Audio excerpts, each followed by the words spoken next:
ठीक है, तो लास्ट टाइम देखो हमने ये भी डिस्कस किया था,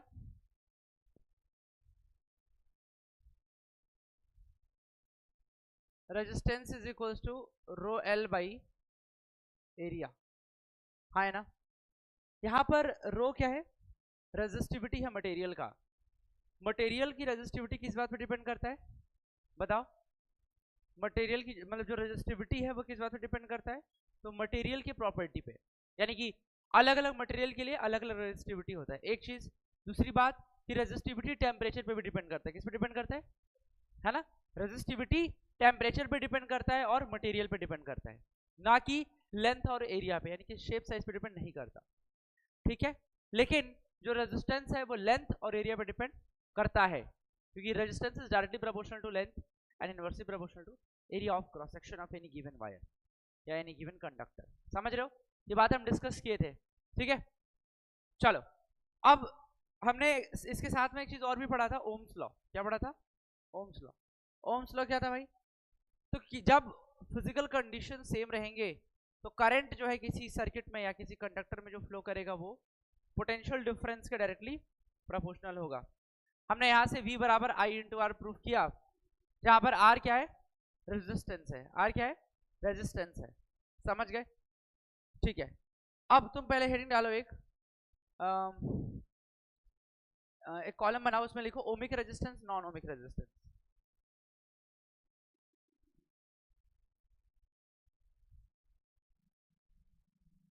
ठीक है,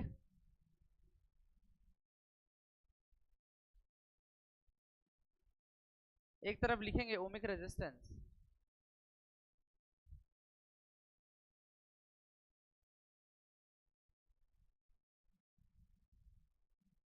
दूसरी तरफ लिखेंगे नॉन ओमिक रेजिस्टेंस।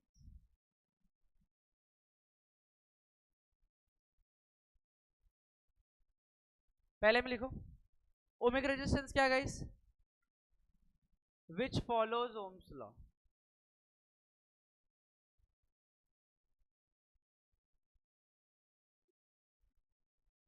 इसमें क्या होगा बेटा? विच does not follows Ohm's law.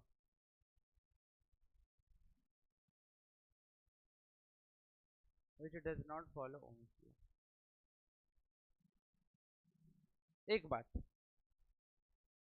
दूसरी बात बेटा, पहला बात है कि जो कि ओम्स लॉ को फॉलो करता है ना। इसमें क्या है जो ओम्स लॉ को फॉलो नहीं करता? ओम्स लॉ को फॉलो करेगा बेटा तो करंट और वोल्टेज में ग्राफ कैसा बनेगा देखो।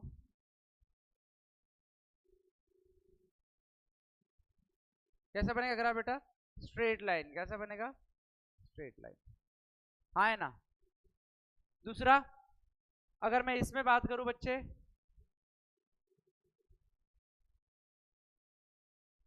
तो इसमें कैसा बनेगा गाइस? नॉन लीनियर, है ना। करंट और वोल्टेज में ग्राफ कैसे बनेगा? नॉन लीनियर, है ना।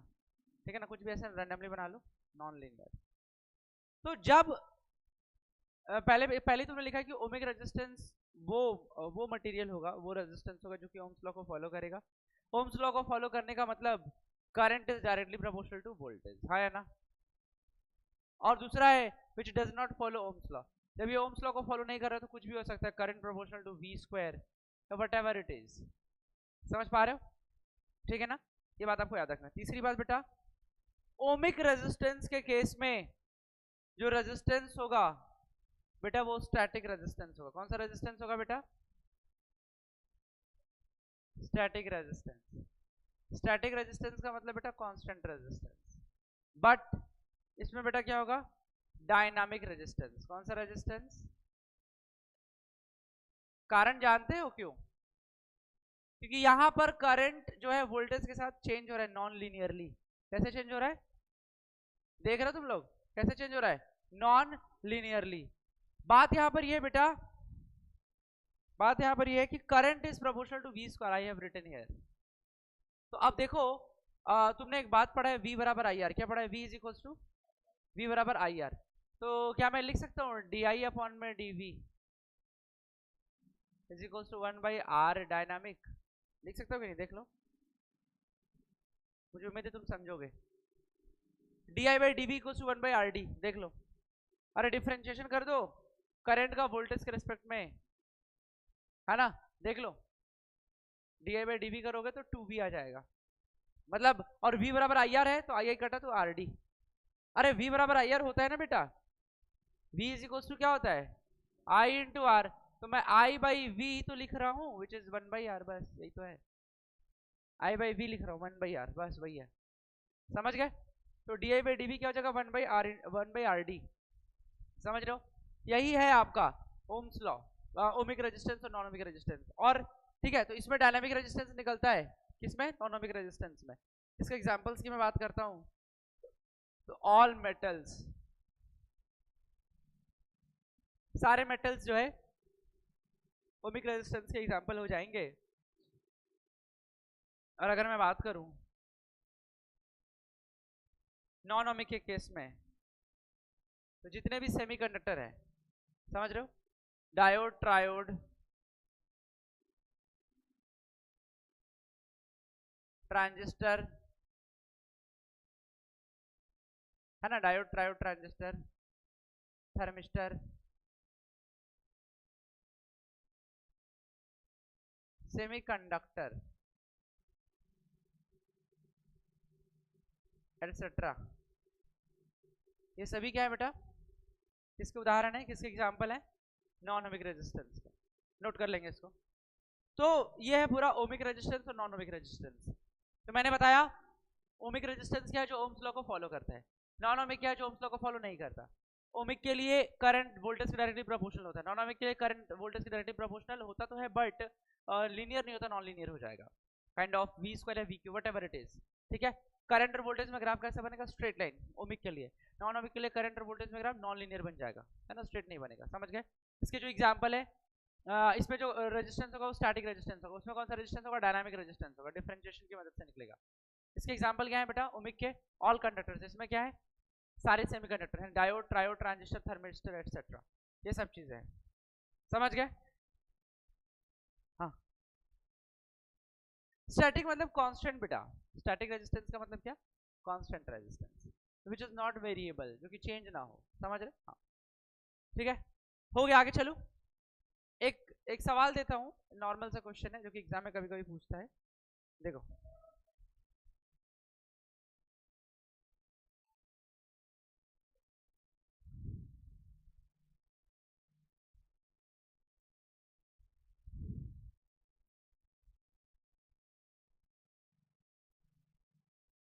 देखो,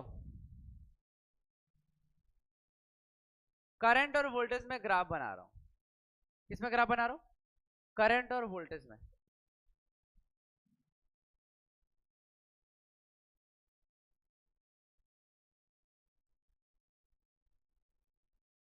ये ग्राफ कुछ इस तरीके से गाइस, ठीक है, करंट और वोल्टेज में ग्राफ बना है। यहां पर मान लेते टेम्परेचर T1 और यहां पे मान लेते टेम्परेचर T2। तो प्रश्न ये है कि कौन सा ज्यादा है, कौन सा टेम्परेचर ज्यादा होगा, T1 ज्यादा होगा T2 से, कौन सा, बताओ। ऑप्शन पहला ले लो, T1 is greater than T2, option B ले लो T1 लेस देन T2, सी ले लो T1 बराबर T2, D none of this, बताओ।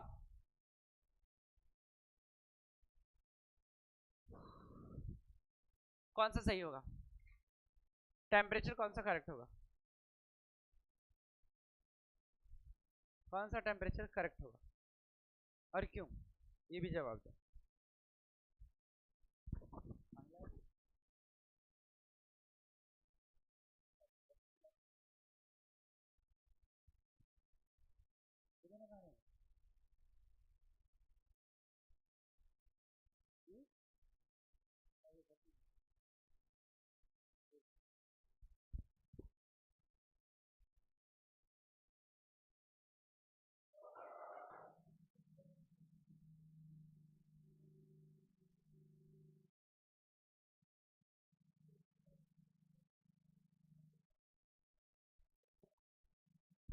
बताओ कौन सा सही होगा,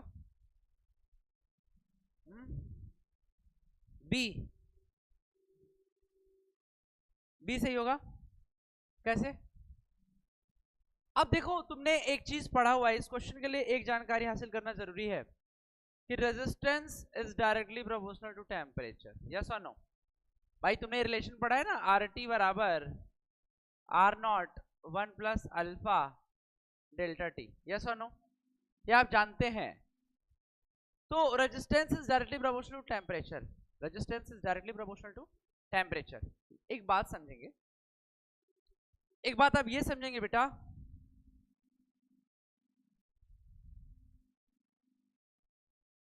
T1 और T2 दिया हुआ है ना?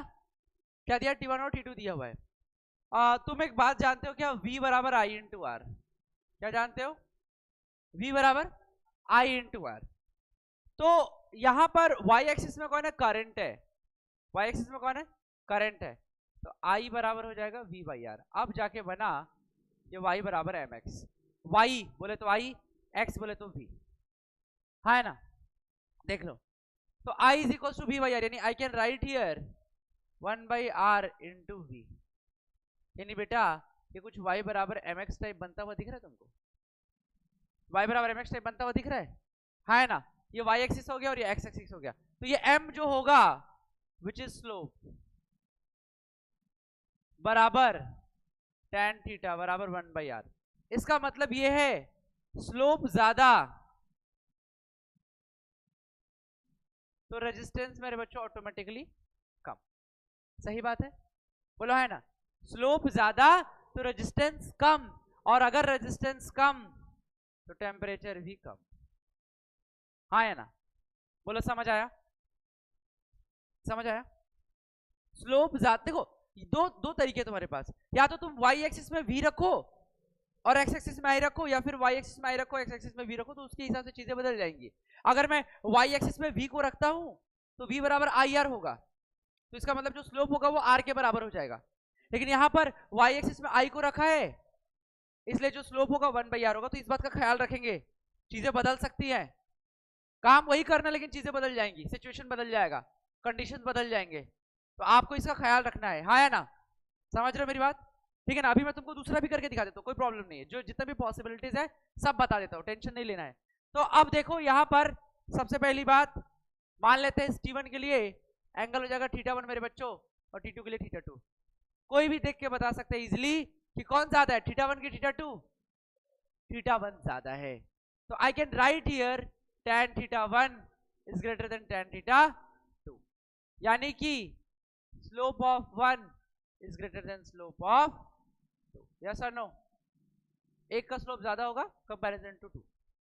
अब पहले का स्लोप ज्यादा हो गया दूसरे से, पहले का स्लोप ज्यादा हो गया, मेरी बात समझ रहे हो? पहले का स्लोप ज्यादा हो गया दूसरे से, है ना? तो जब पहले का स्लोप ज्यादा हो गया दूसरे से तो रेजिस्टेंस क्या हो जाएगा बेटा? R1 is less than R2, हाँ है ना? R1 is less than R2। जब R1 R2 से कम हो गया तो इसका मतलब बेटा जो टेम्परेचर होगा T1 which is less than T2, यानी option number B is correct. देख लो, देख लो ये कितना आसान है, इस तरीके के सवाल बोर्ड में आते हैं, ठीक है? देख लो, समझ गए? तो करंट वोल्टेज के ग्राफ से आपको टेम्परेचर पूछता है, क्योंकि temperature is directly proportional to resistance and vice वर्सा।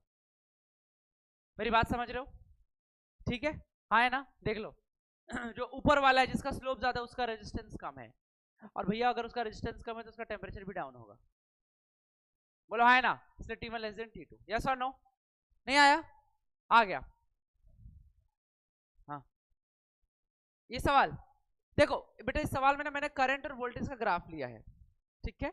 बेटा ओम्स लॉ हमने पढ़ा था, V बराबर I इंटू आर। क्या पढ़ा था? V बराबर I इंटू आर। एक बात समझिए, मैं नेक्स्ट स्लाइड से बताता हूँ, अच्छे से सुनो।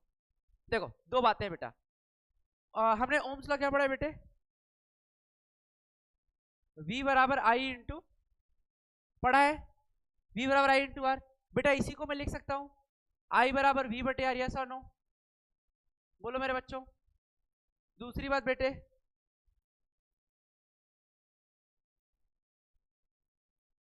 अगर मैं y एक्सिस में V को रखूं, x एक्सिस में I को रखूं, तो ग्राफ कैसा बनेगा बेटा? Straight line, obviously straight line बनेगा।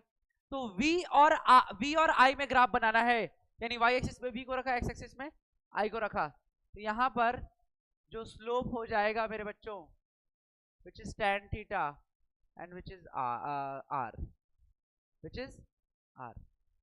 देख रहे हो यहां पर जो स्लोप होगा which is tan theta is equals to r, समझ गए? यहां पर स्लोप r होगा, मेरी बात समझ रहे हो? यहां पर स्लोप क्या होगा? r, देखा यहां पर r हुआ क्योंकि v और i में ग्राफ लिया। वहीं दूसरी तरफ मेरे बच्चों अगर मैं ग्राफ ले लूं किसमें? i और v में बेटा,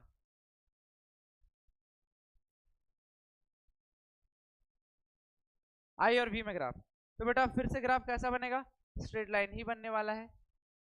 कैसा बनेगा बेटा? स्ट्रेट लाइन बनेगा, ठीक है। लेकिन इस बार जो स्लोप होगा that is tan theta which is 1/r, 1/r। दिख रहा है आपको? स्लोप बराबर tan theta is equal to 1/r। देख लो इसको, स्लोप बराबर tan theta is equal to 1/r, हाँ है ना? ठीक है, यहां पर ऐसे, तो दोनों ऐसे पॉसिबिलिटीज है।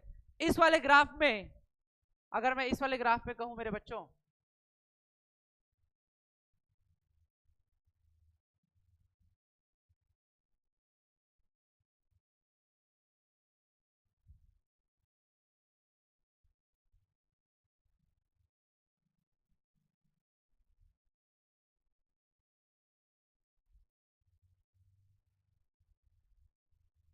बेटा इस वाले ग्राफ में कहूं टेम्परेचर T1 और T2 है, तो बेटा क्या होगा बताओ? ये θ1 θ2 स्लोप हो जाएगा, हाँ है ना? θ1 θ2 स्लोप हो जाएगा, और कौन ज्यादा होगा बेटा? T1 is greater than T2। बोलो हाँ है ना? T1 is greater than T2। समझ आया बात?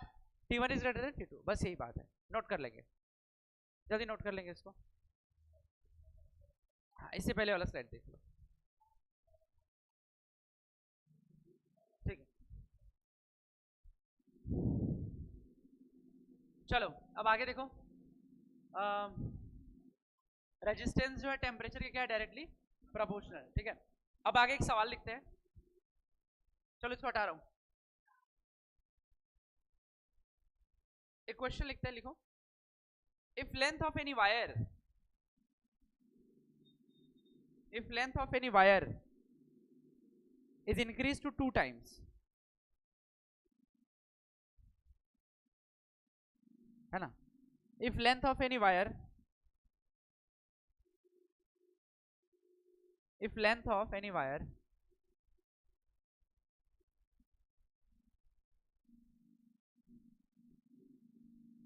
is increased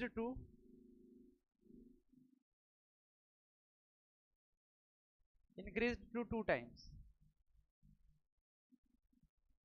then find a new resistance.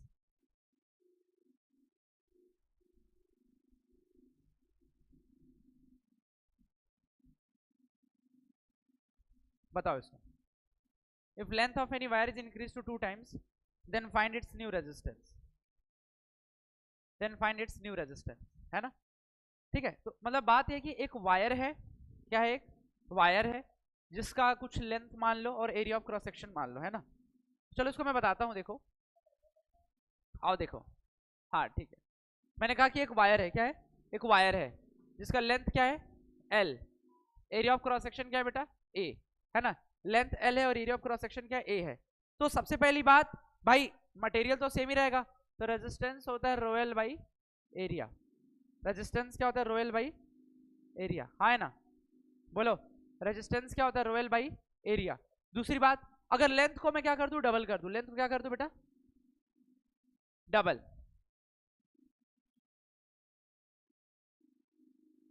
अगर लेंथ को कर दिया डबल, तो एरिया क्या हो जाएगा बेटा? हाफ। अच्छा, ऐसा क्यों हो रहा है जानते हो? लेंथ को डबल करने से एरिया हाफ क्यों हो रहा है? क्योंकि भाई इसका वॉल्यूम जो है ना, इस वायर का वॉल्यूम क्या है बेटा? V कांस्टेंट है। वॉल्यूम क्या बेटा? कांस्टेंट, है ना? वॉल्यूम होता है एरिया इंटू लेंथ, AL बराबर होता है कांस्टेंट। AL बराबर क्या होता है बेटा? कांस्टेंट, है ना? तो A इंटू L, अगर मैं शुरू में बात करूं तो इसका एरिया, लेंथ L है, बराबर A dash into L dash. L dash कितना हो रहा है? 2L, देख रहे हो? तो L से L कटा तो A डैश आ गया A/2। तो अगर लेंथ डबल है तो एरिया आधा हो जाएगा। ठीक इसका उल्टा, अगर लेंथ आधा है तो एरिया डबल हो जाएगा। समझ रहे हो ना, वॉल्यूम कांस्टेंट रहता है हमेशा, ठीक है। कोई भी अगर वायर उसको खींचोगे ना तो उसका एरिया घट जाएगा, लेंथ बढ़ जाएगा, क्योंकि दोनों का मल्टीपल शुड बी कांस्टेंट। समझ रहे हो, हाँ है ना। तो यहां पर एरिया आ गया a डैश a बाई 2। अब सुनो भाई, l डैश जो आया सवाल में, l डैश जो आया विच इज 2l और a डैश आया a बाई 2, तो r डैश न्यू रेजिस्टेंस जो होगा रो l dash by a dash, यानी रो l डैश कितना हो जाएगा 2l, एरिया हो जाएगा हाफ, 2 दूनी का 4 ऊपर चला जाएगा तो 4 rho l by a, rho l by a क्या हो जाएगा r, तो बेटा r डैश कितना हो जाएगा 4r, r डैश कितना हो जाएगा 4r, नोट कर लो, r डैश कितना है बेटा 4r, नोट करो इसको।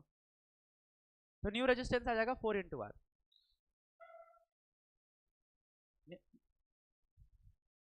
न्यू रेजिस्टेंस कितना आ जाएगा 4 इंटू आर, समझ गए, नोट कर लो इसको। हो गया, अगला क्वेश्चन लिखो।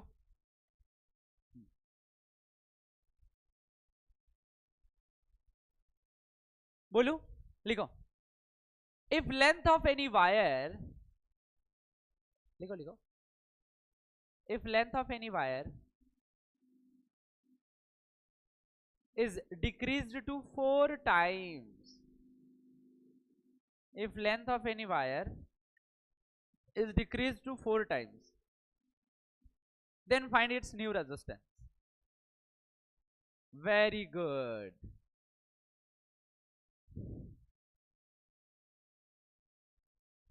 पूरा आंसर बोल।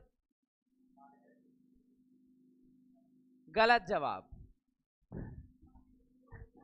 डिक्रीज हुआ है, हाँ, r बाई 16, ठीक।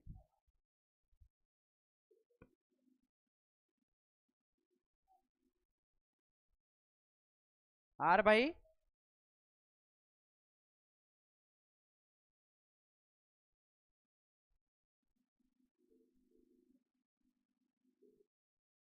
समझ रहे हो ना, हाँ करके बताना, कोई दिक्कत नहीं। सुनो, तो बात यहां पर ये है, सवाल में क्या बोला है कि length of any wire is decrease to 4 times, हाँ है ना। तो मान लो एक वायर है, इसका लेंथ l है, एरिया ऑफ क्रॉस सेक्शन क्या a है। अब मैंने क्या किया कि इसके लेंथ को क्या कर दिया, क्या कर दिया, इसके लेंथ को डिक्रीज टू 4 टाइम्स कर दिया,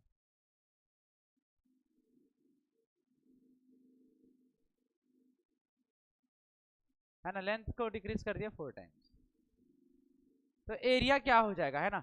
तो मैंने कहा भाई वॉल्यूम शुड बी कांस्टेंट, यानी a इंटू एल बराबर a dash into L by 4, L कटा तो a डैश आ जाएगा 4 इंटू ए, ए डैश क्या आ जाएगा 4 इंटू ए, देख रहे हो। तो भाई शुरू में जो रेजिस्टेंस है R बराबर क्या होगा रो एल बाई ए, तो R डैश क्या हो जाएगा rho L dash by A dash, L dash क्या हो जाएगा एल बाई 4, ए डैश क्या हो जाएगा 4a, तो R डैश जाएगा रो एल बाई 16 है, तो रो एल बाई ए क्या हो जाएगा R, तो R बाई 16 इसका आंसर आएगा, नोट कर लेंगे, R बटे 16 इसका आंसर आ गया। ये सब सवाल एग्जाम में बहुत पूछता है जी, ध्यान से समझेंगे, ठीक है, समझ गया ना। हाँ, 2 बातें और लिखेंगे, पहला लिखो, देख लो इसको अच्छे से,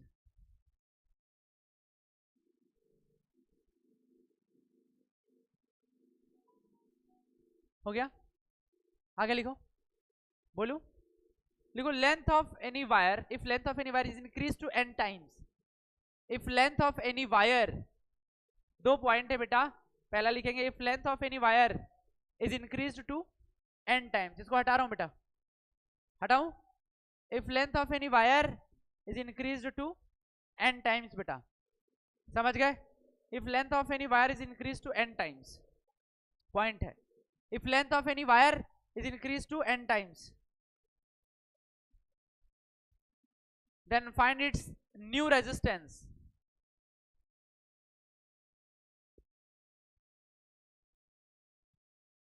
Find its new resistance. If old resistance is given R, तो उसका आंसर हो जाएगा ये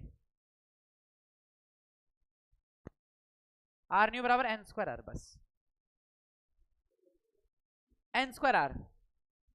ध्यान दो इधर, आर न्यू क्या हो जाएगा, एन स्क्वायर आर, इस पे ध्यान देंगे। दूसरा अगला पॉइंट लिखो, if length of any wire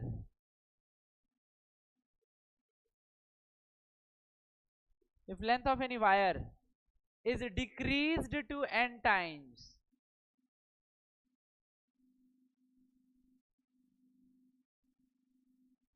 if length of any wire is decreased to n times, then new resistance is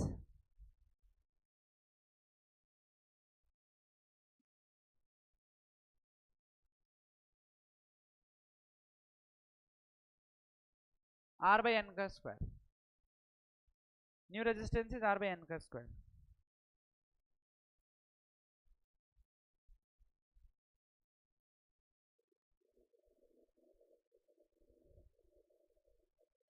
समझ गया, r by n का स्क्वायर, समझ गया, r by n का square,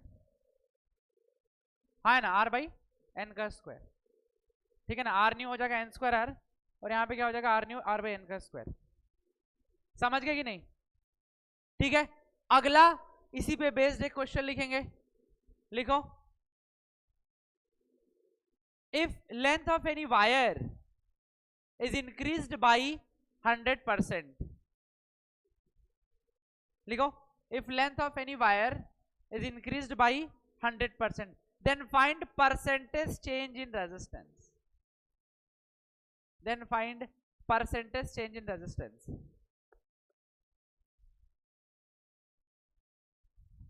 if length of any wire is increased by 100%, अरे करके बता, कहाँ है था, ठीक है, then find percentage change in resistance। हाँ रट लिया है, याद है, नहीं सॉल्यूशन करके बताओ, ठीक है ना। if length of any wire is increased by 100%, then find percentage change in resistance, then find percentage change in resistance। चलो सुनो, देखो दो बातें मैंने कहा कि इंक्रीज्ड टू और इंक्रीज्ड बाई। इंक्रीज्ड टू का मतलब क्या होता है बेटा, इंक्रीज्ड टू, इसका मतलब क्या है, डायरेक्ट मल्टीप्लाई। जैसे मैं कहूं increase to 2 times, increase to 2 times, जैसे length is increase to 2 times, तो लेंथ में 2 का मल्टीप्लाई कर दोगे। Increased by 20% of its length, तो इसका मतलब क्या है, पहले लेंथ था, फिर इसमें 20% से बढ़ा दिया, ऐसा कर दिया, दिस वन, समझे कि नहीं। ये होता है इंक्रीज्ड बाई का मतलब, नहीं इंक्रीज्ड बाई बोला होगा, इंक्रीज्ड बाई। तो यहां पर बेटा ये जो सवाल है, सवाल कैसे करेंगे, देखो क्वेश्चन कैसे करेंगे, ध्यान दो इधर, क्वेश्चन कैसे करेंगे। सवाल में क्या बोला है, लेंथ इज इंक्रीज्ड बाई 100%, यानी कि एल डैश जो हो जाएगा L प्लस 20 L बाई 100, इसी घटा 100% था क्या, sorry 100 L by 100, L plus L क्या होगा बेटा 12। अब एरिया इंटू लेंथ बराबर हो जाएगा A dash into L dash, यानी A डैश इंटू 2L, तो A डैश हो जाएगा AL बाई 2L, तो A बाई 2 हो जाएगा। तो रेजिस्टेंस होगा बेटा rho L by area, resistance होगा रो एल बाई एरिया, तो आर डैश क्या हो जाएगा बेटा rho L dash by A dash, L dash कितना होगा बेटा 2L, ए डैश कितना होगा A बाई 2। तुम लोग रट लिए हो ना, सही सी बताओ, अरे गधे, रो एल बाई ए क्या था R, तो 4 इंटू आर। अभी पता चलेगा, अभी दूसरा क्वेश्चन दूंगा ना, अभी पता चलेगा। तो परसेंटेज चेंज इन रेजिस्टेंस का मतलब होता है डेल्टा आर बाई आर, ध्यान दो इधर, delta R by R into 100, तो डेल्टा आर का मतलब क्या हो जाएगा आर डैश माइनस आर बटे आर इंटू 100, आर डैश कितना होगा बेटा 4R माइनस आर बटे आर इंटू 100, यानी ये कितना हो गया 3R बाई आर इंटू 100। कितना आंसर 300%। नोट करेंगे नेक्स्ट क्वेश्चन। हाँ नोट करो। इस प्रकार के प्रश्न आने चाहिए, एग्जाम में बहुत आते हैं, ठीक है ना। इस तरीके की चीजें आपको आना चाहिए। जल्दी नोट करो।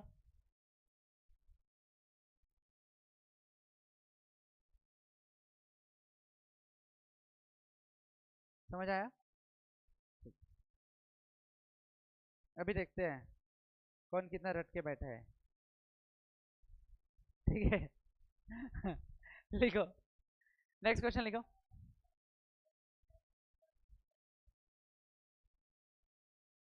जो गुस्सा आ रहा है ना, काफी दुख हो रहा है ना,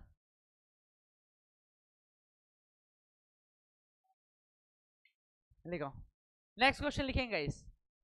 अब बोल रहा हूं, if length of any wire is decreased to 50 decreased by 50%. If length of any wire is decreased by 50%, then find percentage change in 50 50 50। मैं 15 बोल के तुम्हारा जिंदगी क्यों इधर उधर करूंगा? हाँ 50 ज्यादा इजी है ना बेटा। 15 तो फिर सॉल्व करने में प्रॉब्लम होगा, जल्दी करेंगे। Percentage change in resistance, then find percentage change in resistance।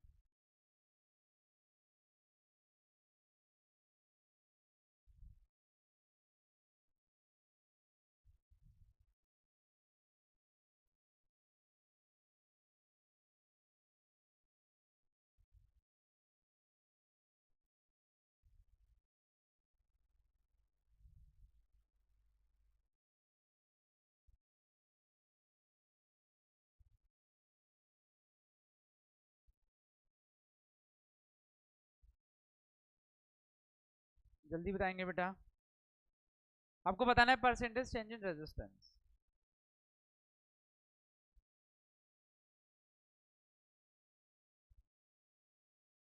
कितना आंसर माइनस है 75%, -75%, यानी कि 75% से डिक्रीज करेगा, है ना। यही तो हुआ ना माइनस का मतलब, ठीक है। इसको भी रट लिया है, सॉल्व किया इसको, ठीक है, वेरी गुड। तुरंत निकाल दिया, वेरी गुड यार, बहुत बढ़िया। देखा टेशु, ऐसे बच्चे होने चाहिए।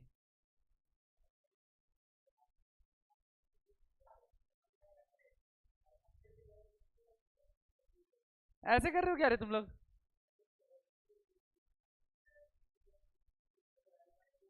हाँ यस वेरी गुड,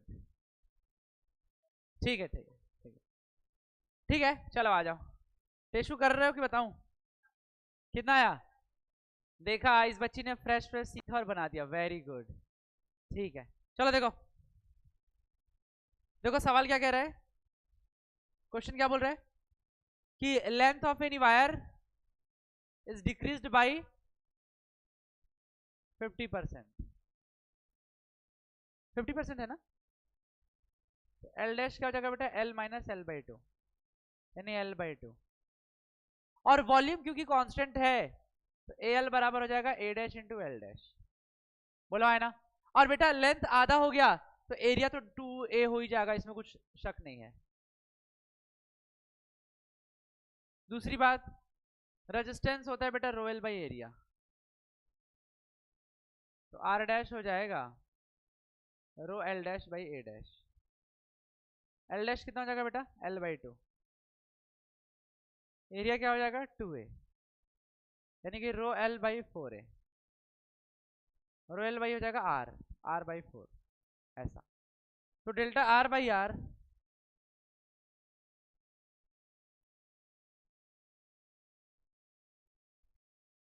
यानी आर डैश माइनस आर बटे आर इंटू 100, आर डैश क्या हो जाएगा आर बाई 4 माइनस आर बटे के आर इंटू 100। यहां से आर कॉमन करो तो 1 माइनस 1 बाई 4 माइनस 3 बाई 4 बटे के आर इंटू 100। आर से आर कटा 25 माइनस 75%, यानी कि 75% से डिक्रीज करेगा, हाँ है ना, 75% से क्या करेगा, डिक्रीज। समझ गए? तो इस तरीके के क्वेश्चन हो जाएंगे, नहीं होगा? वेरी गुड, ठीक है, अब आगे चलेंगे। चलो बहुत बढ़िया।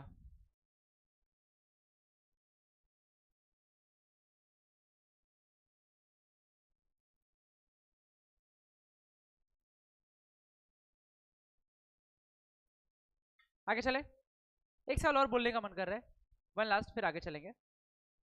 If radius of any wire, अब देखता हूं तुम लोग का पैंतरेबाजी कैसे लगता है।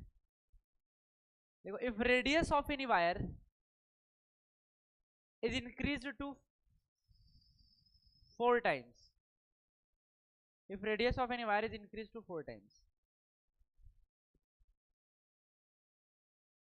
then find new resistance, as well as percentage change in resistance। दोनों बता दो एक साथ में, दोनों की टेस्टिंग हो जाएगी।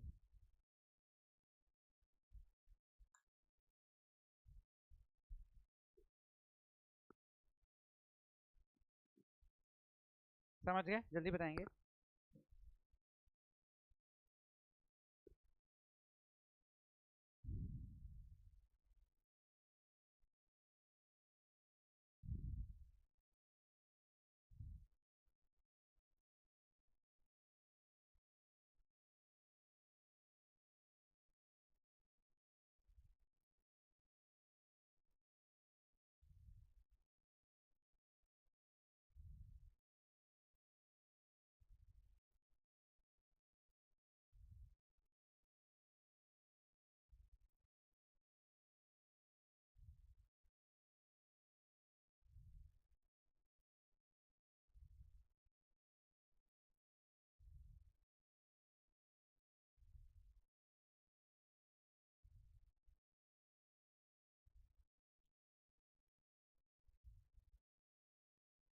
बच्चों हो गया?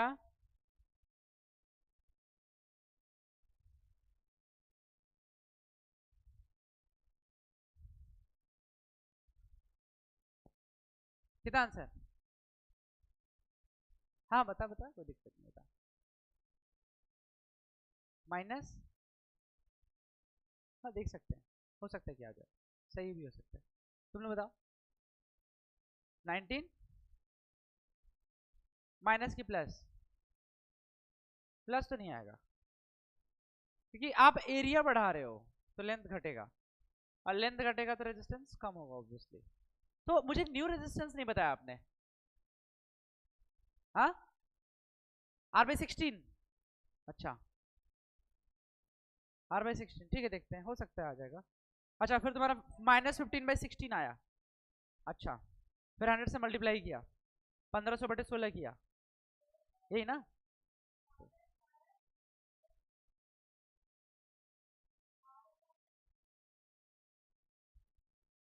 R/256 आया क्या आपका? नहीं ना, 16 आया, यानी तेरा इसका डबल आ गया है। चलो ठीक है, मुझे करना पड़ेगा,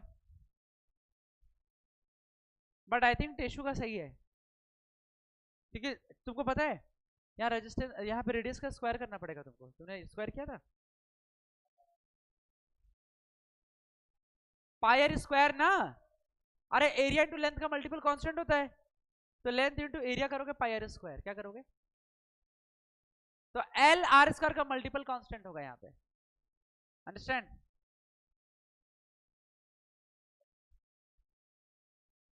देखो, एरिया इंटू लेंथ का मल्टीपल क्या होता है बच्चे? कांस्टेंट। तो A1 L1 बराबर A2 L2, पाई R1 स्क्वायर L1 बराबर पाई R2 स्क्वायर L2, ऐसा देख रहे हो बेटा? तो R1 square L1 R2 square L2, हाँ है ना? सवाल में क्या बोला है, लेंथ क्या हो रहा है बेटा? एरिया थोड़ी बोला था, रेडियस बोला था, रेडियस इंक्रीज टू यानी बेटा R2 जो है वो 4R1 है, हाँ है ना? तो L2 निकालना है, तो मान लेते हैं R1 को R1 रहने दो, L1 को L कर दो, R2 की जगह 4 R1 का होल स्क्वायर कर देने 16 R1 स्क्वायर, है ना बेटा, देख रहे हो, इंटू L2 हो जाएगा, यानी L2 जो हो जाएगा बेटा L/16, देख लो, R2 4 R1 L2 L/16। तो यहां पर देखते हैं बेटा, R न्यू आएगा रो L dash by A dash, तो रो L डैश, और R ओल्ड जो था बेटा वो रो L बटे एरिया यानी पाई R स्क्वायर, ये होगा रो L dash by pi R dash का स्क्वायर। L डैश कितना होगा बेटा L/16, R डैश कितना होगा 4R, तो 16 R का स्क्वायर, यानी कि रो L बटे, यानी कि रो L बटे पाई R स्क्वायर कितना होगा R/256। तो बेटा R डैश जो आया R/256 किसी का आया था, सिर्फ एक बच्ची का आया था, समझ रहे हो ना। आप लोग यहाँ पे चूक गए, आपको लगता है कि हर बार तो सेम ही काम करना है ना, नहीं रट्टा नहीं मारना है, देखो वही मैं कह रहा हूँ ना। हाँ नहीं, नो इश्यूज, आपने एरिया से उस चीज को समझ लिया, बट रेडियस से भी समझना है ना, सवाल में कुछ भी हो सकता है, मेरी बात समझ रहे हो कि नहीं। यहाँ पर आपका एरिया रहेगा तो आप इजिली कर लोगे, लेकिन रेडियस रहेगा तो आपको स्क्वायर बस करना है। एक चीज की वजह से देखो गलती हुआ, आपका 16 आया था, इसका 256 आया, लेकिन ठीक उसका स्क्वायर आ गया, ऑप्शन में वो रहेगा जो तुम बोले हो ना, वो आंसर में पक्का रहेगा, कि उसको पता है, एग्जामिनर को पता है कि बच्चा गलती करेगा, फिक्स से करेगा, समझ रहे हो। तो इस गलती से सीखो भाई, रेडियस है स्क्वायर करना है, एरिया है डायरेक्ट मल्टीप्लाई करना है, बस एरिया ज्यादा लेंथ कम, लेंथ ज्यादा एरिया कम, यही करना है बस, दोनों का मल्टीपल शुड बी कांस्टेंट, इसी की वजह से रेजिस्टेंस हमेशा चेंज होता है, अंडरस्टैंड। ये हो गया, फिर आप इजिली वो निकाल सकते हो क्या, percentage change, delta R/R into 100 कर दो, माइनस आएगा मेरी बच्ची, आएगा बिल्कुल आएगा, डिक्रीज हो रहा है ना, R डैश है R/256,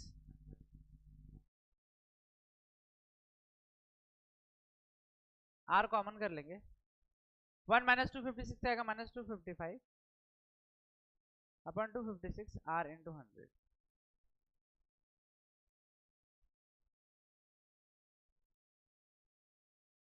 ऐसा।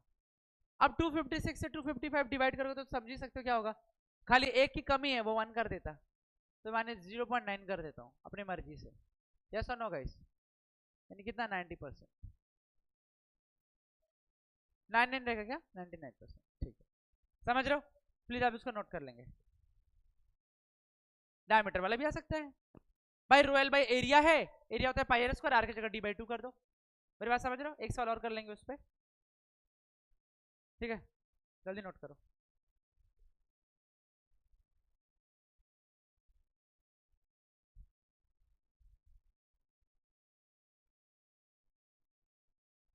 दस,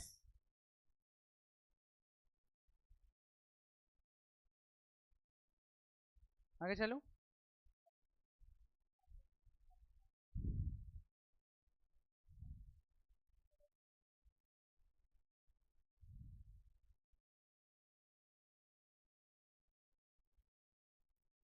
केमिस्ट्री क्या हुआ,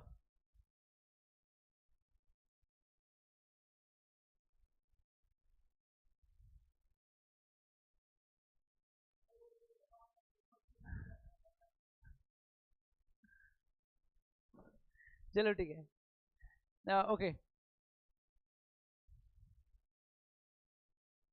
ठीक है, लिखो,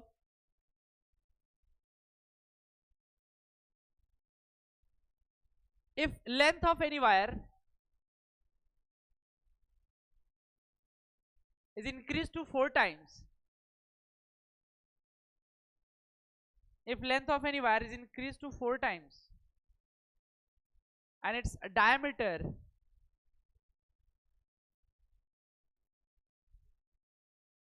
decreased to 3 times, then find its new resistance. If old 3 times, क्यों, ठीक है ले लो, diameter is decreased to 4 times, then find new resistance if old resistance is given R. If old resistance is given R.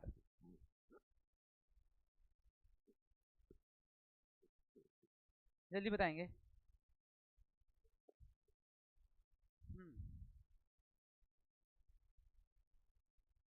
और diameter आपने क्या बोला? 4 times decrease.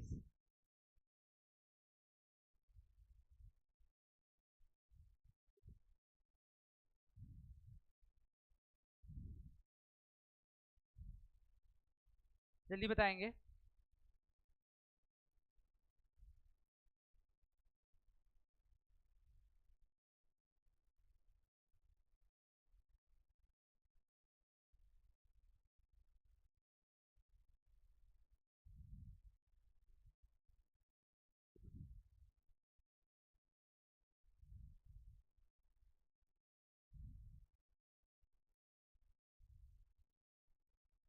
इसे तुम लोगों ने करवाया था ना.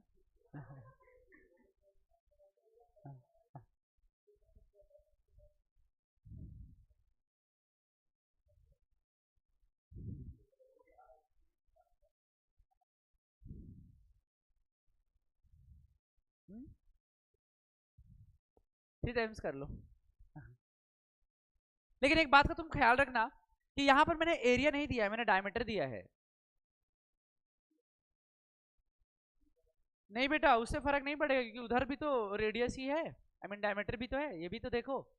तो सवाल सही है. एक बार तुमको देखो, यहाँ पर एरिया थोड़ी दिया कि तुम डायरेक्ट मल्टीप्लाई कर दोगे, आपको रेडियस दिया, आई मीन डायमीटर दिया है. तो pi R square, I mean length into D का स्क्वायर शुड बी कांस्टेंट. तो L1 D1 स्क्वायर बराबर L2 D2 स्क्वायर करना पड़ेगा. तो देखो शायद जो तुम कर रहे हो शायद गलत है. देखो फिर उसमें चीजें चेंज होंगी. देखो मैंने बोला ना मैं डायरेक्ट नहीं दिया हूं आपको, वहां पे चीजें अलग दिया हो गया बेटा.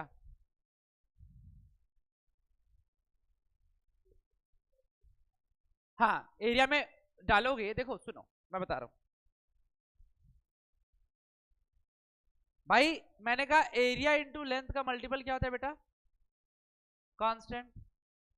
एरिया क्या होता है? पाई आर का स्क्वायर इंटू एल बराबर कांस्टेंट. आर होता है डी बाई टू, तो डी स्क्वायर एल बराबर कांस्टेंट. हाँ है ना? तुम देख रहे हो क्या बेटा? बोलो. तो यहां पर हो जाएगा d1 स्क्वायर L1 बराबर d2 square into L2. Yes और नो गाइस? बोलो. तो यहां पर मुझे क्या निकालना है बेटे? L2 निकालना है क्या? L2 बोल रहा है क्या 4 टाइम्स कि डायमंड? अरे फिर तो ये सब करने की भी नहीं जरूरत है यार.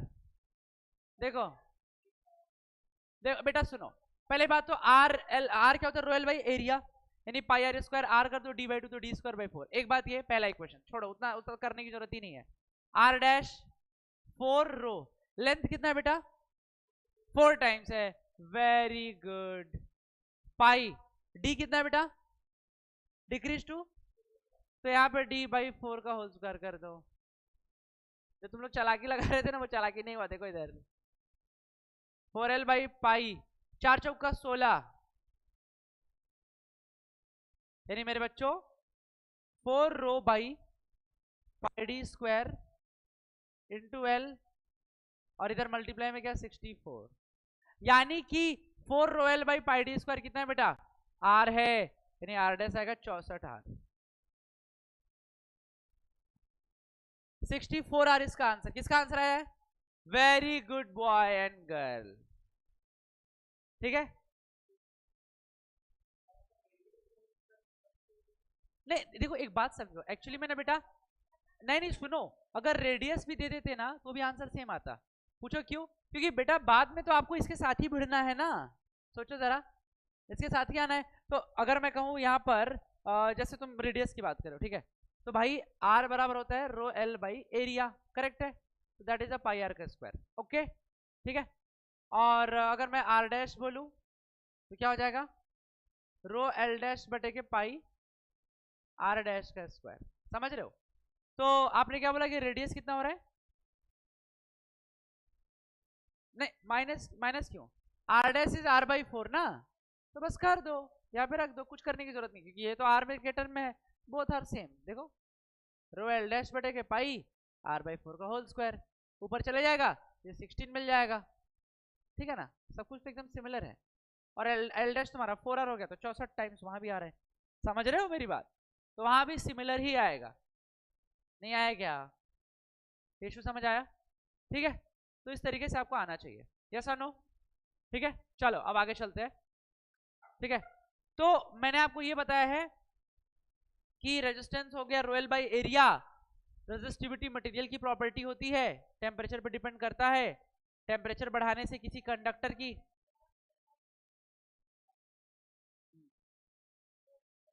ओमिक रेजिस्टेंस जो ओम्स लॉ को फॉलो करे, नॉन ओमिक जो ओम्स लॉ को फॉलो ना करे।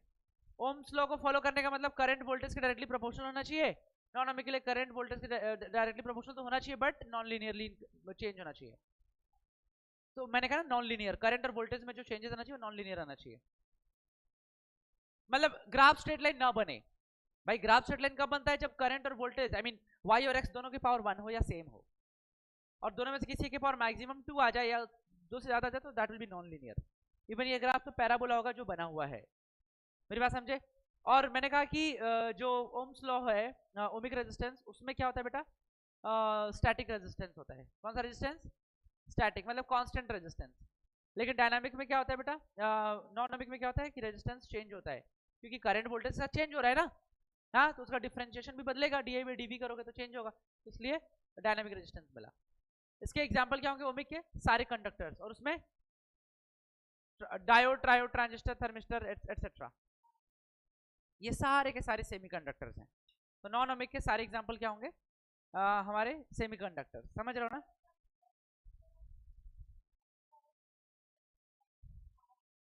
वो देखो भाई V बराबर आई आर, तो I by V 1 by R, तो D I by D V क्यों किया, क्योंकि डिफरेंशियली चेंज हो रहा है ना, वो चेंज हो रहा है ना करंट वोल्टेज के साथ में, नहीं चेंज होता तो कहीं करता, इसलिए वहां पे D I by D V लिखा है।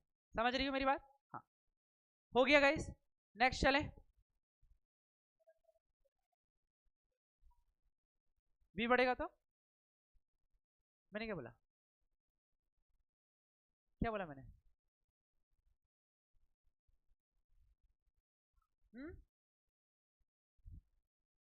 सीरीज पैरेलल, नहीं तो सीरीज पैरेलल भी नहीं बताया ना। अच्छा इसके पहले और कुछ है क्या, देखता हूँ, हाँ इसके पहले देखता हूँ, और मैं चाहता हूं कि तुम लोग ये वाले क्वेश्चंस भी करो। कौन से वाले, रेजिस्टिविटी, टेम्परेचर, और temperature coefficient of resistance alpha, इनके क्वेश्चन करो। एक सवाल लिखते हैं, लिखो,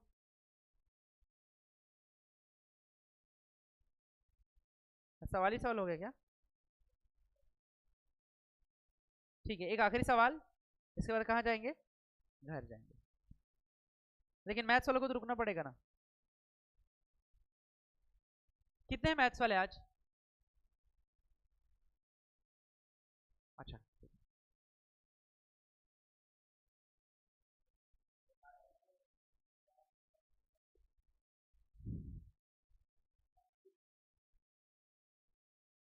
बेटा सवाल लिखते हैं, लिखो, the resistance of a thin silver wire is 1 ohm, the resistance of a thin silver wire, लिखो टेशु, the resistance of a thin silver wire is 1 ohm. एक पतला सा सिल्वर वायर है जिसका रेजिस्टेंस कितना है, 1 ओम है, एट 20 डिग्री सेल्सियस।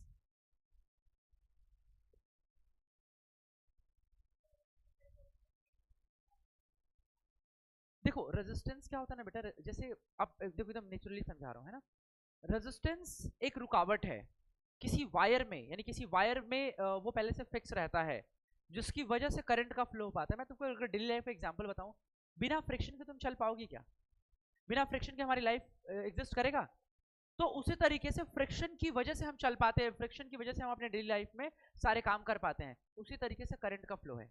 मेरी बात समझे, बिना रेजिस्टेंस के करंट फ्लो कर ही नहीं सकता, कभी नहीं कर सकता। रेजिस्टेंस रुकावट पैदा करता है, उसका पॉजिटिव साइड भी है और उसका नेगेटिव साइड भी है। पॉजिटिव साइड क्या है कि बिना उसके करंट फ्लो नहीं कर सकते, क्योंकि V बराबर आई आर में आई होता है V बाई आर, रेजिस्टेंस को जीरो करो करंट क्या हो जाएगा, इनफाइनाइट शॉर्ट सर्किट हो जाएगा। क्या हो जाएगा, शॉर्ट सर्किट। तो करंट फ्लो कर पाया क्या, नहीं कर पाया सर, क्या हो गया, शॉर्ट सर्किट। क्या हो गया, शॉर्ट सर्किट। मेरी बात समझे, क्या हो गया, शॉर्ट सर्किट। लेकिन अगर रेजिस्टेंस है तो भी समस्या है, तो भी क्या है, समस्या। जैसे हम मोबाइल चार्ज करते हैं थोड़ी देर में गर्म हो जाता है, मोबाइल यूज करते हैं थोड़ी देर में गर्म हो जाता है। मेरी बात समझे, तो अल्टीमेटली रेजिस्टेंस क्या है बेटा, ड्यू टू रेजिस्टेंस, क्योंकि रेजिस्टेंस जो होता है ना करंट के फ्लो को रोकता है। करंट के फ्लो क्या करता है, रोकता है। तो ये करंट के फ्लो को रोकना ही करंट के फ्लो करने का कारण है। मेरी बात समझे, करंट मतलब जो रुकावट है ना, उस एक्चुअली रुकता नहीं है, उसकी वजह से चलता है। लेकिन वो जो चलता है वो क्योंकि वो रोक रहा है इसलिए वो चलता है। मैं बताता हूं, मैं ये सरफेस है, अगर मैं यहाँ पे ऑयल गिरा दूं चल पाओगी क्या, क्यों नहीं चल पाओगी, क्योंकि यहाँ पे फ्रिक्शन क्या हो गया, फ्रिक्शन जीरो हो गया। लेकिन अगर यहाँ पे फ्रिक्शन नहीं तो तुम चल पाओगे। लेकिन अगर यहीं इसी सरफेस पे तो अगर कहीं बहुत बार चलोगे तो तुम्हारे चप्पल घिस जाएंगे। चप्पल क्या हो जाएंगे, कुछ टाइम के बाद खराब हो जाएंगे, तुम्हें दूसरा खरीदना पड़ेगा, तुम्हारे लिए बुरा है वो, है ना। लेकिन अच्छा भी है, अच्छा क्यों है, क्योंकि तुम उसकी वजह से चल पा रहे हो।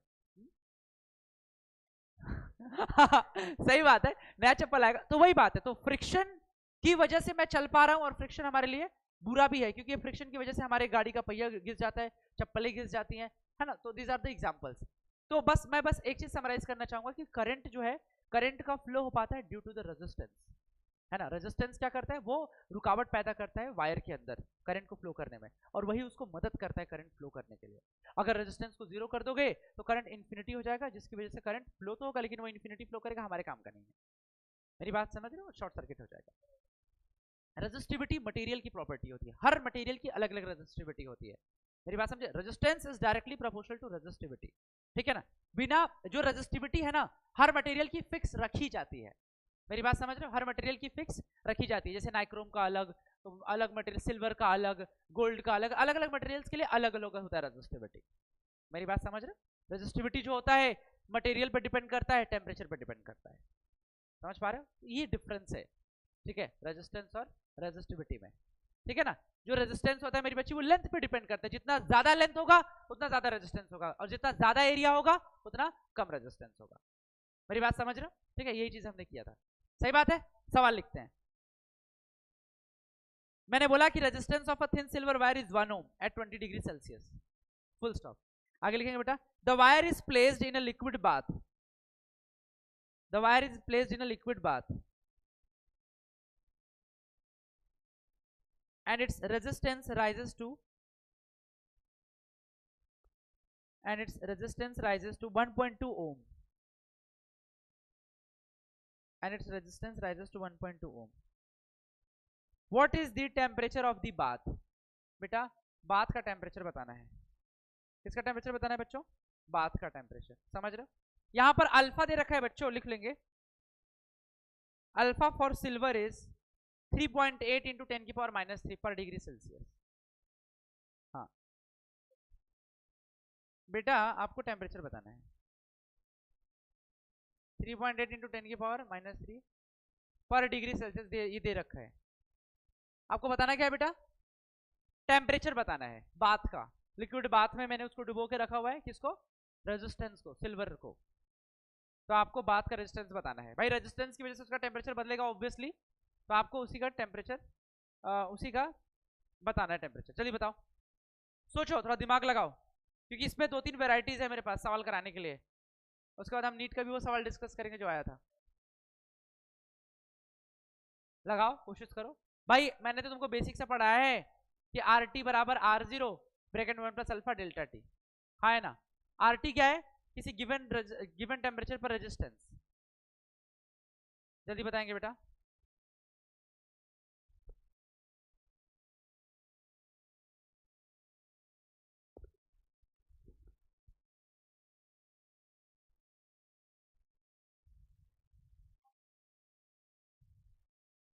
सोचो जरा बेटा, आर नोट का वैल्यू क्या होगा, इनिशियल होता है, समझ रहे हो, जीरो जरूरी नहीं है। इनिशियली जो टेम्परेचर होगा उस पर जो रेजिस्टेंस होगा उसकी बात की जाएगी। मेरी बात समझ रहे हो। अब सोचो कि इनिशियल रेजिस्टेंस क्या है, सवाल में बताओ, क्वेश्चन में इनिशियल रेजिस्टेंस क्या है, 1 है, देख लो। अब सोचो जरा, RT क्या होगा सोचो?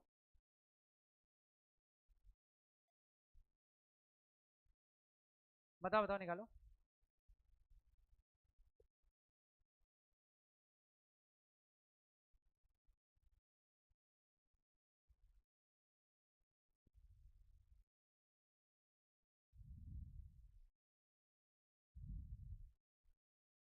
बताओ भाई, मैंने तुम्हें ये फॉर्मूला बताया है, RT बराबर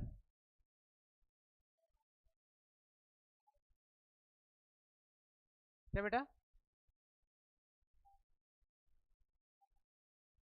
नहीं बेटा, सुनो, ये हमें पता है RT बराबर R0 1 plus alpha delta T.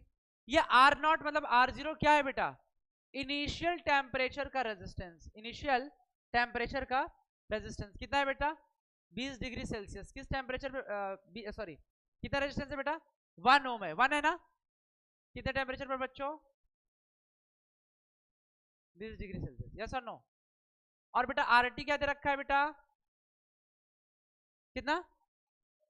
1.2। किस टेम्परेचर पे बेटा? वही तो बताना है, वही तो, देखो ना, वही बताना है, वही तो इनिशियल टेम्परेचर दे रखा है। और यहां पर RT की जगह रख दोगे 1.2 ओम बराबर 1 ओम 1 प्लस अल्फा। अल्फा की जगह कितना? 3.8 इंटू 10 की पावर -3। और डेल्टा टी क्या है बच्चों बताओ? डेल्टा टी क्या है? T माइनस T0 यानी 20। इसको 1 से डिवाइड करोगे यानी 1.2 आएगा बराबर 1 प्लस 3.8 इंटू 10 की पावर -3 T माइनस 20। अब देखो इसको इधर लाओगे लेफ्ट में तो 1 माइनस 1.2 माइनस 1 0.2 3.8 इंटू 10 की पावर -3 T माइनस 20। देखो तो 0.2 बराबर 3.8 बटे के 1000 हो जाएगा। बेटे क्या हो जाएगा? 1000। इसका मल्टीप्लाई करो कितना हो जाएगा बेटा? देखो 0.2 इंटू 1000 करो तो 200। 3.8 T माइनस 20। इसको सॉल्व करेंगे बेटा तो 2000 बटे के 38 प्लस 20 बराबर T। इसको काटो 1000 बटे के 19। इसको सॉल्व करो बेटा 1000/19 कैसे सॉल्व होगा? सॉल्व करो कितना आएगा? कितनी बार जाएगा बेटा? बताओ 1000 है 19 5 या 95 हाँ है ना? 19 2 जा 38 यानी 52 पॉइंट समथिंग आएगा। इसको सॉल्व करेंगे तो 72 पॉइंट समथिंग आ जाएगा, इतना डिग्री सेल्सियस। नोट कर लेंगे बच्चों। क्या बेटा?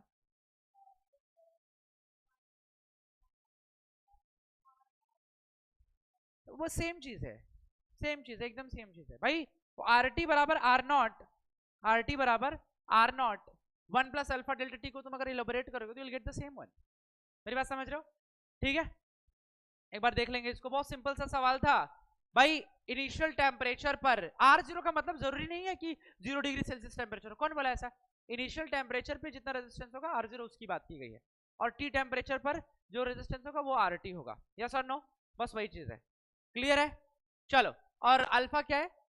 Temperature coefficient of thermal resistance, जिसका ऐसा यूनिट क्या होता है? पर डिग्री सेल्सियस या पर केल्विन। समझ गए? तो ये बात आपको याद रखना पड़ेगा।